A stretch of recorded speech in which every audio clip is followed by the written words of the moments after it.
O, diba? Passionate ko pa rin. Passionate pa rin. Passion ko pa din yung... Ay, ganito. Siyempre ako mas gusto ko sa bago. Dahil... Nasa iyo naman kasi yun. Kasi una dyan tubig eh. Kung hindi ka na... Hindi, that one, alam mo ba kailangan mo mang magpa-schedule doon? Before she, naka-schedule pa. Kailangan pa talaga naka-appointment. Ako wala pang appointment eh. 3,000 ang babayad ko sa kanya eh. You have your tenants. If you like kusinami, tell me. Kung gusto mo pa-deliver, I'll order you na lang. Ha? Bye-bye. Ingat kayo. Ingat kayo dyan. Ito si ma'am. Yes.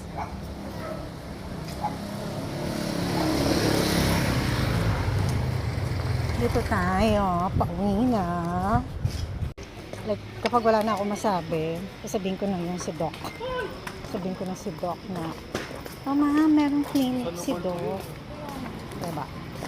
I'll accompany you or I'll schedule you.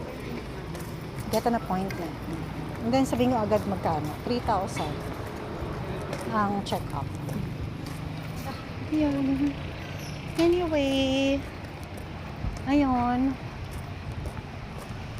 Bye. Alaga nila ako. Wala naman yung ano mo dito. Paano Kasi niya ako? ganito, ha? Hindi naman niya ako inasikaso. Kasi itong yung si nagtutubig. Mm. Delay lagi eh. Kailangan dito, hindi siya pakinabangan.